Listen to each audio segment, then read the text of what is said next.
तो हम पढ़ रहे थे इकाई अंक। इकाई अंक में हमने अभी तो कुछ नहीं पढ़ा था, नॉर्मल से क्वेश्चन पढ़े थे, ठीक है ना। तो आज हम चलते हैं आगे। तो मैं बताने जा रहा था, मैंने बताया था पिछली वीडियो में कि आज हम पावर वाले क्वेश्चन पढ़ेंगे, ठीक है। तो देखो पावर वाले क्वेश्चन में 3 रूल याद रखने हैं। पहला क्या है कि 0, 1, 5 और 6 ये हो सकते हैं इकाई अंक पे, या 4 और 9 हो सकते हैं इकाई अंक पे, या 2, 3, 7, 8 ये हो सकते हैं इकाई अंक पे। यानी कि इकाई अंक पे कितने अंक हो सकते हैं? 10 ही अंक तो हो सकते हैं, 10 ही डिजिट तो हो सकती हैं। या तो 0 होगा, या 1 होगा, या 5 होगा, या 6 होगा, या 4 होगा, या 9 होगा, या 2 होगा, या 3 होगा, 7 होगा, 8 होगा, ठीक है ना। तो डिजिट हमारे पास मैथ में 10 ही हैं, तो यही 10 डिजिट इकाई अंक के स्थान पर हो सकती हैं। जब इकाई अंक पे 0 हो, 1 हो, 5 हो, 6 हो, जब इकाई अंक पे 0 हो, 1 हो, 5 हो, 6 हो, तब क्या होगा? मैं 0 की जगह यहाँ 10 मान रहा हूँ, ठीक है ना, क्योंकि 0 जो होगा वो किसी के पीछे तो लगा होगा संख्या में। अगर हमने कोई संख्या लिखी 5, 6, 0, तो ये इस 0 की बात कर रहा हूँ, इकाई अंक की बात कर रहा हूँ, ठीक है ना। तो मैंने क्या लिखा? मैंने यहाँ लिखा 10, ठीक है। 10 में क्या इकाई अंक 0 है। अगर मैं इसकी पावर 1 करता हूँ तो कितना होता है हमारे पास? 10। अगर 10 की पावर 2 करता हूँ मैं तो कितना हो जाता है हमारे पास? 100। और 10 की पावर 3 करता हूँ तो कितना हो जाता है? 1000। और 10 की पावर 4 करता हूँ तो कितना हो जाता है? 10,000। तो मैंने क्या देखा? मैंने ये देखा कि मैं 0 की पावर कितना भी करता चला जाऊँ, क्या कभी इकाई अंक चेंज हो रहा है? नहीं हो रहा। क्या कभी इकाई अंक चेंज हो रहा है? नहीं हो रहा। तो हमने क्या देखा कि 0 की पावर कुछ भी हो, इकाई अंक में फर्क नहीं पड़ता, 0 ही आएगा। मैं बात करता हूँ 1 की।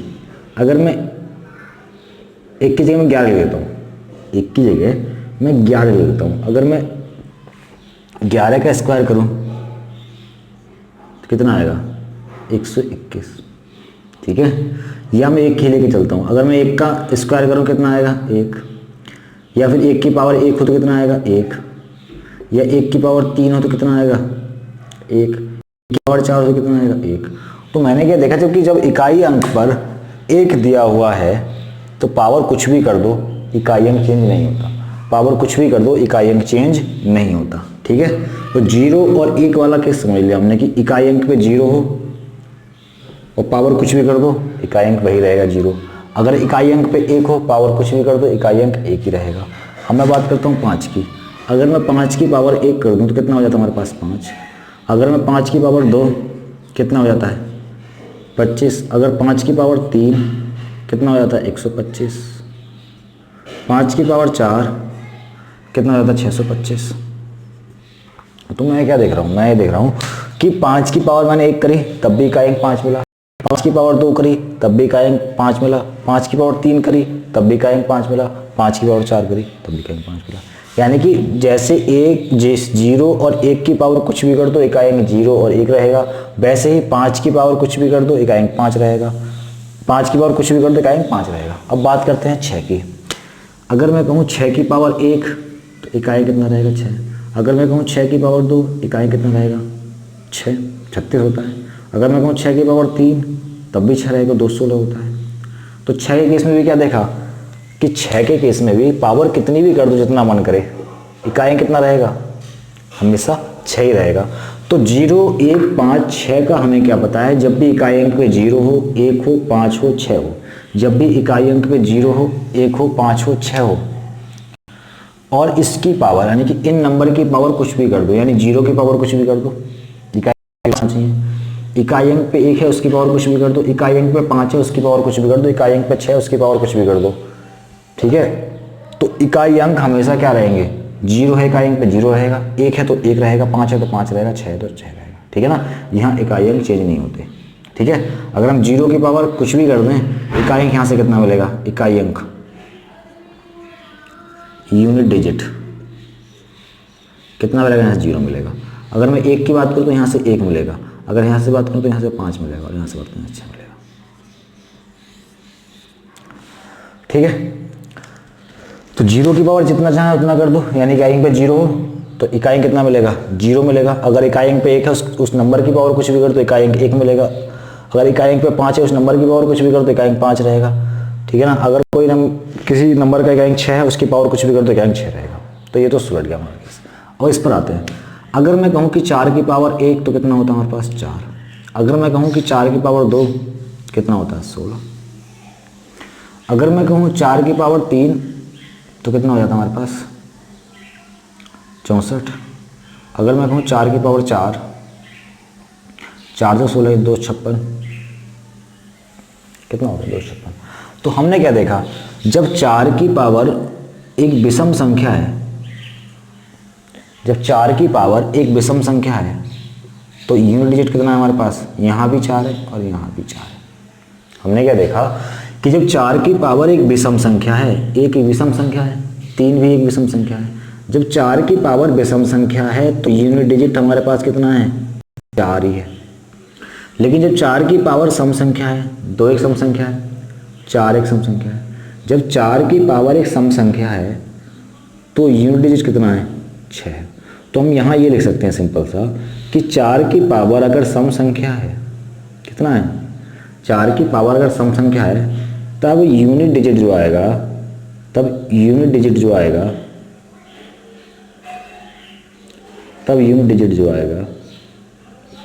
वो आएगा हमारे पास कितना 6। ठीक है, हमने यहाँ से क्या देखा कि जब 4 की पावर एक सम संख्या है तो इकाई अंक कितना हमारे पास 6, और जब 4 की पावर हमारे पास विषम संख्या है तब यूनिट डिजिट कितना हमारे पास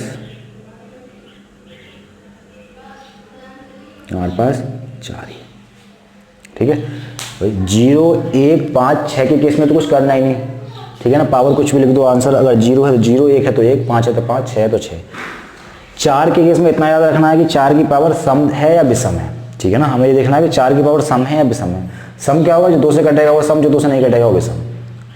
ठीक है, तो जो 2 का मल्टीपल है वो सम संख्या है, जो 2 का मल्टीपल नहीं है वो सम संख्या नहीं है। यानी सम संख्या होगा तो इकाई अंक 6 मिलेगा और विषम संख्या तो इकाई अंक 4 मिलेगा। ये 4 का केस भी खत्म हो गया। अब बात करते हैं हम 9 की। 9 में क्या है कि अगर 9 की पावर 1 करता हूँ तो कितना आता है हमारे पास 9 आ जाता है। अगर मैं 9 की पावर 2 करता हूँ तो कितना आ जाता है हमारे पास 81। अगर मैं 9 की पावर 3 करता हूँ तो कितना आ जाता है हमारे पास, इकाई में कितना आ जाता है, इकाई में फिर से 9 आ जाता है, 729 होता है। अगर मैं 9 की पावर 4 करूँ तो फिर से इकाई में कितना हो जाता है 1 हो जाता है हमारा, कितना हो जाता है 1। ठीक है, क्योंकि 729 में 9 से गुणा होगी तो 9 में क्या सीखा जाता है। हमने क्या देखा यहाँ पे कि जब 9 की पावर एक विषम संख्या है, एक ही विषम संख्या है और 3 ही विषम संख्या है। जब 9 की पावर एक विषम संख्या है, जब 9 की पावर एक विषम संख्या है तब यूनिट डिजिट कितना हमारे पास, तब यूनिट डिजिट कितना हमारे पास विषम, तब यूनिट डिजिट कितना हमारे पास 9 है। ठीक है, जब 9 की पावर विषम संख्या है तब यूनिट डिजिट कितना हमारे पास 9, क्योंकि 9 की पावर एक विषम नंबर है तो 9 यूनिट डिजिट। 9 की पावर 3 एक विषम संख्या है तो यूनिट डिजिट कितना 9। अगर हम सम पावर सम की बात करें, 2 एक सम संख्या है, 4 एक सम संख्या है। जब पावर सम है तब इकाई कितना है, यहाँ भी 1 है और यहाँ भी 1 है। ठीक है, तो हम यहाँ लिख सकते हैं कि सम, जब 9 की पावर सम संख्या है तब यूनिट डिजिट कितना है हमारे पास, यानी कि इकाई अंक कितना आएगा, कितना आएगा हमारे पास 1, कितना आएगा हमारे पास 1 आएगा। तो हमारे पास 4 संख्याएं ये आ सकती हैं यूनिट डिजिट पे, इनका ये हमने समझ लिया। 2 संख्याएं ये आ सकती हैं, हमने समझ लिया। ठीक है ना, और इसमें कुछ भी कैलकुलेशन है नहीं। हम इसका आंसर देखते ही बता सकते हैं कि इकाई अंक पे 9 आएगा या इकाई अंक पे कितना आएगा। ठीक है ना, अगर 4 होगा और 4 की पावर सम लिखी हुई तो 6 बताएंगे, और 4 होगा और 4 की पावर विषम लिखी हुई तो 4 बताएंगे। 9 होगा, 9 की पावर विषम लिखी हुई तो 9 बताएंगे, और 9 की पावर सम लिखी हुई तो 1 बताएंगे। ठीक है, इसका आंसर हम ऑरली और देखते ही दे सकते हैं। मैं इसके नीचे लिख देता हूँ ठीक से। अब बात करते हैं इसके बाद 2 3 7 8 की, 2 3 7 8 की। ठीक है, 2 3 7 8 में क्या है कि अगर हमसे कहा जाए कि 2 की पावर 1 तो कितना होगा हमारे पास 2 होगा। अगर हमसे कहा जाए 2 की पावर 2 तो कितना होगा 4 होगा। ठीक है, अगर हमसे कहा जाए 2 की पावर 3 तो कितना होगा हमारे पास 8 होगा, और हमसे कहा जाए 2 की पावर 4 तो कितना होगा हमारे पास 16 होगा। और हमसे कहा जाए कि 2 की पावर 5 कितना होगा, 32 होगा। और हमसे कहा जाए 2 की पावर 6 कितना होगा, 64 होगा। और हमसे कहा जाए 2 की पावर 7 कितना होगा, 128 होगा। और हमसे कहा जाए 2 की पावर 8 कितना होगा, 256 होगा, 256 होगा। ठीक है, तो हमने क्या देखा कि 2 की पावर 1 का इकाई अंक भी 2 होगा और 2 की पावर 5 का इकाई अंक भी 2 होगा। 2 की पावर 2 का इकाई अंक भी 4 होगा और 2 की पावर 6 का इकाई अंक भी 4 होगा। 2 की पावर 3 का इकाई अंक भी 8 होगा और 2 की पावर 7 का इकाई अंक भी 8 होगा। 2 की पावर 4 का इकाई अंक भी 6 होगा और 2 की पावर 8 का इकाई अंक भी कितना होगा, 6 होगा। ठीक है, तो हम ये कह सकते हैं कि इसकी जो साइक्लिसिटी है वो कितनी है, वो 4 है। यानी प्रत्येक 4 के बाद यूनिट डिजिट रिपीट होना स्टार्ट हो जाएगा। जो पावर 1 का यूनिट डिजिट होगा वही कितने का होगा, 5 का होगा। जो पावर 2 का यूनिट डिजिट होगा वही कितने का होगा, 2 की पावर 6 का होगा। जो यूनिट डिजिट 2 की पावर 3 का होगा वही यूनिट डिजिट 2 की पावर 7 का होगा। जो यूनिट डिजिट 2 की पावर 4 का होगा वही यूनिट डिजिट 2 की पावर 8 का होगा। ठीक है ना, तो हम ये कह सकते हैं कि इसकी साइक्लिसिटी कितनी है, 4। ये 4 जो नंबर लिखे हैं ना, ये 4 जो नंबर लिखे हैं 2, 3, 7, 8, इनकी साइक्लिसिटी 4 की है। कितने की है, 4 की है। ठीक है ना, यानी प्रत्येक 4 के बाद इनका इकाई अंक रिपीट होना स्टार्ट हो जाता है। ठीक है, तो ऐसे ही 3 का देखेंगे। अगर हम 3 की बात करें, मैं इसको मिटाता हूँ, बाद में लिख दूंगा। ठीक है, अगर हम 3 की बात करें तो 3 की पावर 1 का कितना होगा, 3 होगा। अगर हम 3 की पावर 2 की बात करें कितना होगा हमारे पास, 9 होगा इकाई अंक। अगर हम 3 की पावर 3 की बात करें तो इकाई अंक 27 होगा। अगर हम 3 की पावर 4 की बात करें तो इकाई अंक 81 होगा। अगर हम 3 की पावर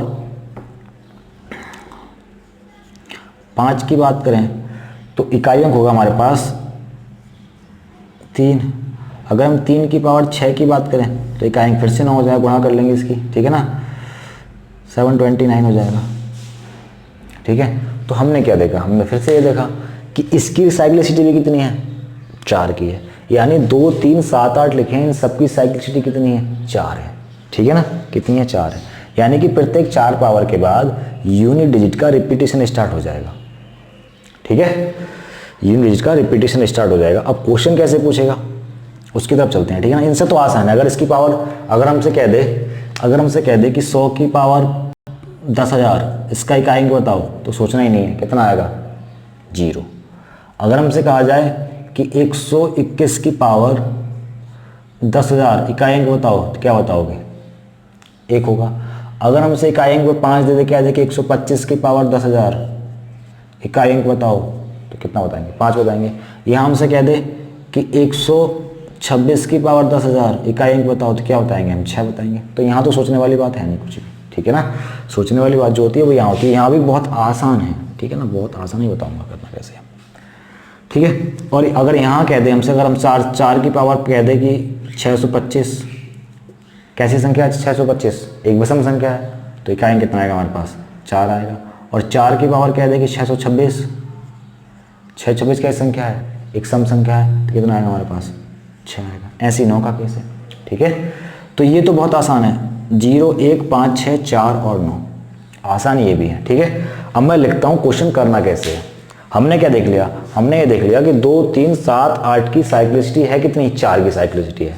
ठीक है, मैंने 2 की साइक्लिसिटी चेक करके ही बता दी कितने की है, 4 की है। 3 की भी चेक करके बता दी कितने की, 4 की है। 7 और 8 की भी साइक्लिसिटी 4 की ही है। ठीक है, चलो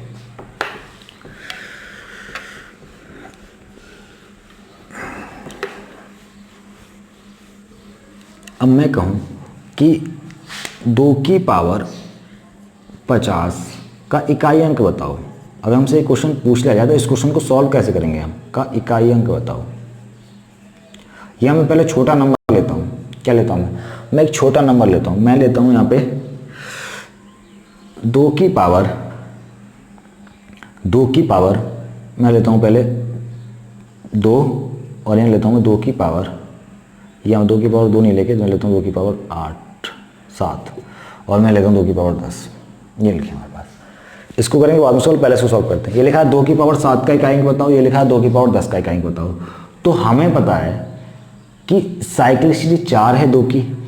कितनी साइक्लिसिटी है? 4। यानी कि 4 के बाद उसका रिपीटेशन स्टार्ट हो जाएगा, किसका? इकाई अंक का।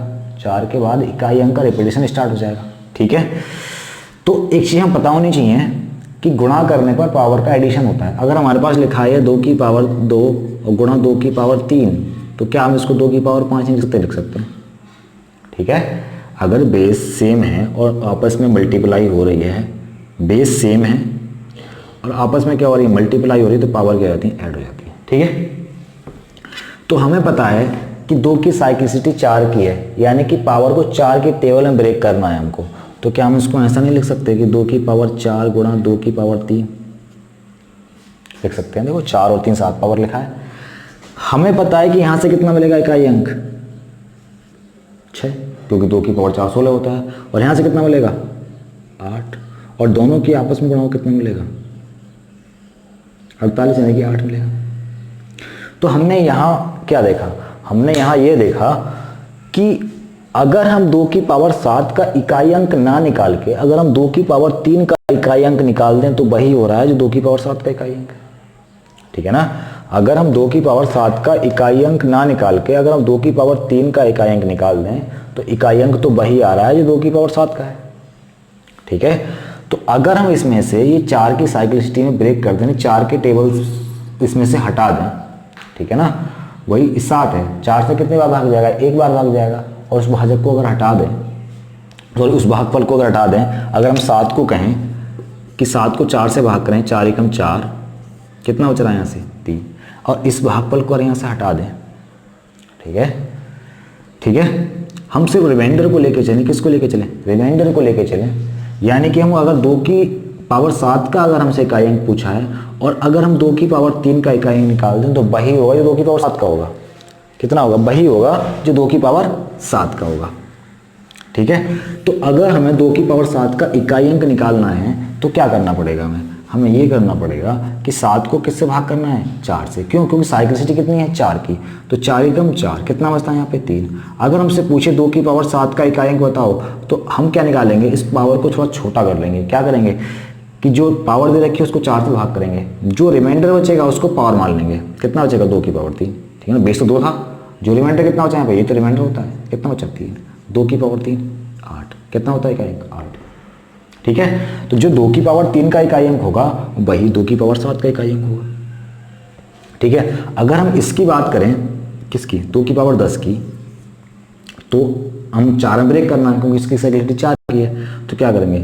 2 की पावर 4, 2 की पावर 4, 4 और 4 8 और 2 की पावर 2, 2 की पावर 4, 2 की पावर 4 और 2 की पावर 2। क्यों 4 4 में क्यों ब्रेक करना है? क्योंकि 4 के बाद रिपीटेशन स्टार्ट हो रहा है यूनिट डिजिट का। तो हमने 2 की पावर 4, 2 की पावर 4, 2 की पावर 2। तो यहाँ से कितना मिलेगा इकाई अंक? यहाँ से मिलेगा 6। यहाँ से कितना मिलेगा? यहाँ से भी 6 मिलेगा। क्यों? क्योंकि 2 की पावर 4 16 होता है। और मैंने बताया कि यूनिट डिजिट में सिर्फ हमें यूनिट डिजिट पर ही फोकस करना है, नंबर पर फोकस नहीं करना, ठीक है। कितना हो जाएगा? 2 की पावर 4 6 होता है, 2 की पावर 4 6 होता है, और 2 की पावर 2 कितना होता है? 4 होता है। जब इनकी हम आपस में गुणा करेंगे तो कितना हो जाएगा? 6 छंग 36, यहाँ से कहेंगे कितना? 6, और 6 छक 24, कितना है हमारे पास? 4। कितना है हमारे पास? 4। और ये 4 किसका है? देखो, जो 2 की पावर 2 का इकाई अंक है वही 2 की पावर 10 का इकाई अंक है। जो 2 की पावर 2 का इकाई अंक है वही क्या है हमारे पास? 2 की पावर 10 का इकाई अंक है। तो हम यहाँ भी तो लागू कर सकते हैं, ठीक है ना। तो अगर हम 4 से ब्रेक करना है, क्योंकि 4 की टेबल में तोड़ना है उसको, 4 से जब ब्रेक करेंगे तो 4 दूनी 8, कितना हमारे पास? 2, ठीक है।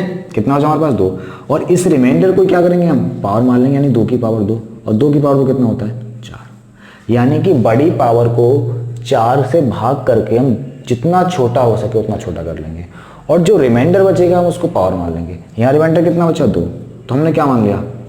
2 को पावर मान लिया। यानी अब ये हो गया कि जो 2 की पावर 10 का इकाई अंक है वही 2 की पावर 2 का इकाई अंक है, या हम ये कह सकते हैं कि जो 2 की पावर 2 का इकाई अंक है वही 2 की पावर 10 का इकाई अंक है, ठीक है। तो चलो, तो मैं यहाँ लिख सकता हूँ, क्या कि जब भी हम अगर हमसे 2 3 7 8 इकाई अंक पर हूँ और हमसे पूछे कि इकाई अंक बताओ, तो पावर को 4 से भाग करेंगे, जो रिमाइंडर बचेगा उसको क्या मानेंगे? जो रिमाइंडर बचेगा उसको पावर मानेंगे और फिर आंसर निकाल देंगे हम। अगर हमसे 2 की पावर 50 का पूछा जाए इकाई अंक, तो अब इसको 2 की पावर 4, 2 की पावर 4, 2 की पावर 4, 2 की पावर 4 लिखना बहुत लंबा हो जाएगा। तो हम क्या करेंगे सिंपल उसको कि 50 को क्या करेंगे हम भाई 4 से भाग करेंगे। तो 4 से कितना कटेगा, 4 एकम 4, कितना बचा यहाँ से 1 हो 10 और 4 दूनी 8, कितना बचा यहाँ से 2, कितना बचा यहाँ से 2। ठीक है, तो अब यहाँ हो गया जो रिमाइंडर जो आया है ना हमारा ये 2, यही हमारा इकाई अंक देगा। यानी 2 रिमाइंडर आया है तो हम इसकी जगह छोटा कर लेंगे, 2 की पावर 50 ना होके 2 की पावर 2 मान लेंगे इसको। अब ये क्वेश्चन इतना सा हो गया कि 2 की पावर 2 का इकाई अंक बताओ, और 2 की पावर 2 का इकाई अंक हम आसानी से निकाल सकते हैं। कितना होता है भाई, पावर अगर कोई नंबर पावर में लिखा है, जैसे लिखा है 3 की पावर 3, इसका मतलब ये है कि 3 की 3 बार गुणा, ये तो मतलब इसका। तो लिखा है 2 की पावर 2, इसके मतलब 2 की 2 बार गुणा, तो 2 की 2 बार गुणा हो कितना हो जाएगा हमारे पास 4।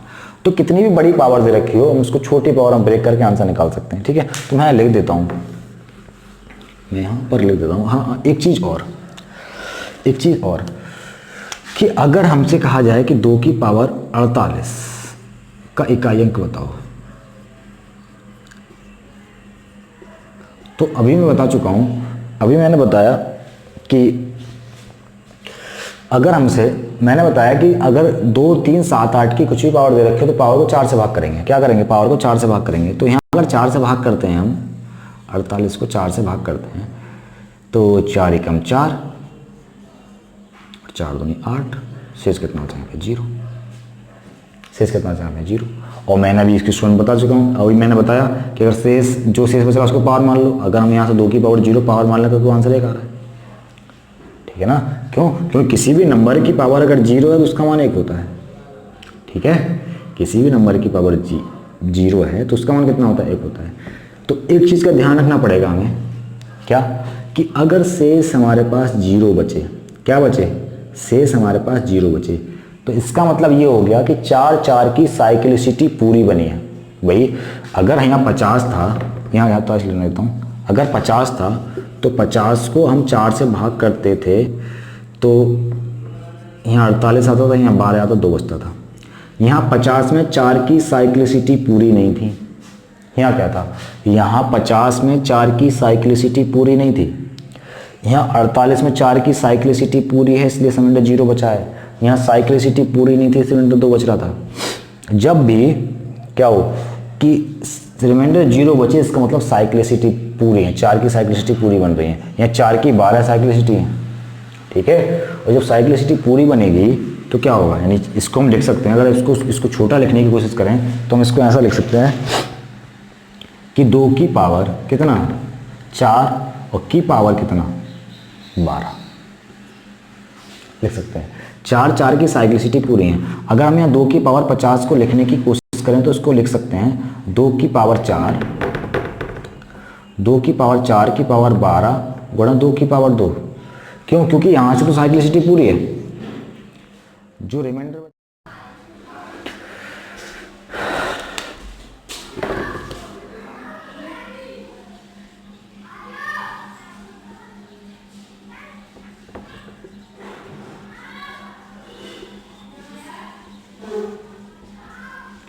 तो मैं बता रहा था कि अगर साइक्लिसिटी पूरी हो, यानी कि पावर 4 से पूरी कट रही हो।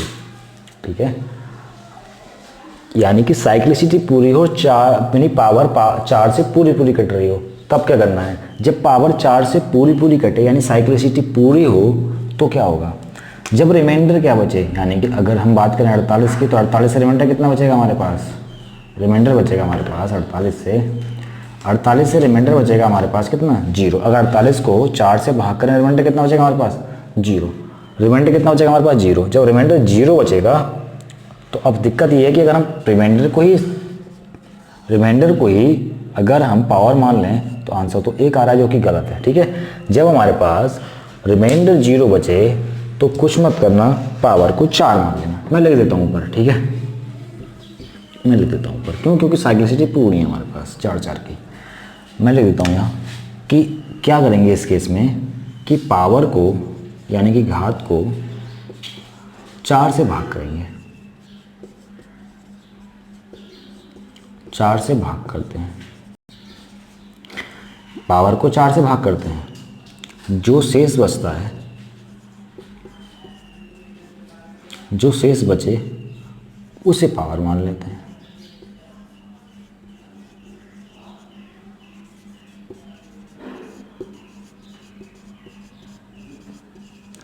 यदि शेष 0 बचे, शेष 0 बचे,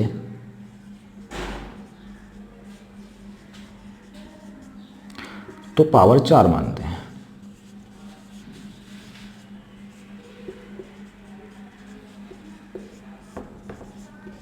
ये याद रखना है हमें, ठीक है। ये 2, 3, 7, 8 के केस में है। 2, 3, 7, 8 के केस में है कि पावर को जब भी 2 की पावर इकाई अंक पे 2 हो तो पावर को 4 से भाग करें, इकाई अंक पे 3 हो पावर को 4 से भाग करें, इकाई अंक पे 7 हो पावर को 4 से भाग करें, इकाई अंक पे 8 हो, इकाई अंक पे 8 हो पावर को 4 से भाग करेंगे। जब शेष बचेगा तो शेष को पावर मान लेंगे। अगर शेष ना बचे, ठीक है ना, वही शेष कब बचेगा, जब 4 की साइक्लिसिटी पूरी ना होगी, ठीक है। और शेष कब नहीं बचेगा, जब 4 की साइक्लिसिटी पूरी हो रही होगी तो शेष नहीं बचेगा। जब शेष नहीं बचे तब पावर 4 मानते हैं, और शेष बच जाए तो सोचने वाली बात है नहीं, शेष को ही पावर मान लेंगे। अगर मैं हमसे यहाँ ये कहा जाए कि 252 की पावर 258 का इकाई अंक बताओ,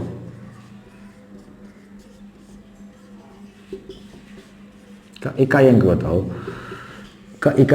तो हम क्या करेंगे, हमें 252 लिखा हुआ है, कितना लिखा हुआ है 252। मैंने बताया जब भी अगर इकाई अंक का क्वेश्चन हो तो हमें पावर की तरफ नहीं देखना, सॉरी हमें नंबर की तरफ नहीं देखना, हमें देखना है किसकी तरफ, इकाई अंक की तरफ। 252 में इकाई अंक क्या है हमारे पास, ये 2 ही तो है, ये 2 ही तो है, ठीक है। तो अब क्या करेंगे, अभी क्वेश्चन इतना सा है हमारे पास, इसको हटा देंगे, इससे हमारा कोई मतलब नहीं है, ठीक है ना, क्योंकि ये फर्क डालेगा नहीं इकाई अंक पे, इकाई अंक पे फर्क जो डालेगा वो यही डालेगा। या मैं ये कहूँ कि 252 की पावर 258, इसका इकाई अंक बताओ, ठीक है। या मैं ये कहूँ, इसकी जगह मैं ये भी कह सकता हूँ कि 2 की पावर 258 का इकाई अंक बताओ, दोनों का इकाई अंक क्या होगा, सेम होगा, ठीक है। तो हमारा इस नंबर से तो मतलब है नहीं कोई, हमारा मतलब किसका, इकाई अंक से, तो वो ये लिखा है। यानी कि मैंने लिखा है कि जब 2 की पावर दे रखी हो कुछ तो पावर को 4 से भाग करते हैं। यानी 2 की पावर कितनी रखी है, इकाई अंक पे 2 है, नंबर तो बड़ा है लेकिन इकाई अंक कितना है 2, 2 की पावर कितनी 258, क्या करेंगे पावर को 4 से भाग करेंगे, जो शेष बचेगा उसको पावर मानेंगे, ठीक है। 258 को 4 से भाग करते हैं, करो 4 से भाग, 4 6 24, कितना बचा 1, कितना हो गया 18, 4 चौक 16, कितना बचा यहाँ से 2, ठीक है। तो कितना आ गया यहाँ से, जो 2 की पावर 2 का इकाई अंक होगा वही 2 की पावर 258 का इकाई अंक होगा। मैंने बताया कि जो शेष बचे उसको पावर मानते हैं, शेष कितना बचा 2, तो पावर क्या मानेंगे, ठीक है ना। 25 से हमारा कोई लेना देना नहीं, हमारा लेना से 2 से, तो क्या मानेंगे 2, शेष कितना बचा 2, तो आंसर कितना हो गया 4, यानी इसका इकाई अंक कितना होगा 4। अब समस्या ये है कि चलो ये तो 258 लिखा है, भाग देके देख लिया, कोई बड़ा नंबर लिखा हो तो कैसे भाग करते हैं, तो डिविजिबिलिटी रूल आगे पढ़ाया जाएगा। 4 का डिविजिबिलिटी रूल होता है कि अंतिम 2 अंकों में भाग देते हैं, किसमें भाग देते हैं, अंतिम 2 अंक में, अंतिम 2 अंक, ठीक है ना।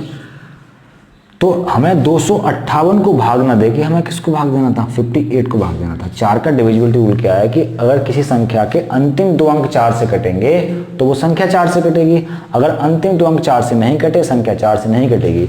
यानी कि अगर हम 58 को 4 से भाग करें नहीं कटता, कितना बचता है 2, तो कितना बच रहा है 2। 58 को अगर हम 58 को भाग करें 4 से तो कितना बच रहा है 2, 56 कटता है, ठीक है, 2 बचता है, ठीक है। और 258 को भी 4 से भाग करें तब भी कितना बच रहा है 2 बच रहा है, ठीक है। तो जब भी किसी नंबर को 4 से भाग करना हो तो उसके अंतिम 2 अंकों में भाग करके देख लो कि वहां से भाग हो रहा है नहीं हो रहा। अगर भाग हो रहा है तो रिमाइंडर 0, नंबर ही भाग हो जाएगा। अगर भाग नहीं हो रहा तो जो शेष यहाँ से बच रहा है वही शेष नंबर को भाग देने पर बचेगा, ठीक है। तो चलो अब तो ये तो आसान चीज़ें थी, बाकी क्वेश्चन करेंगे कल की क्लास में, ठीक है ना। उसको पढ़ो आराम से और क्वेश्चन करते हैं कल की क्लास में, कल मतलब अगली क्लास में।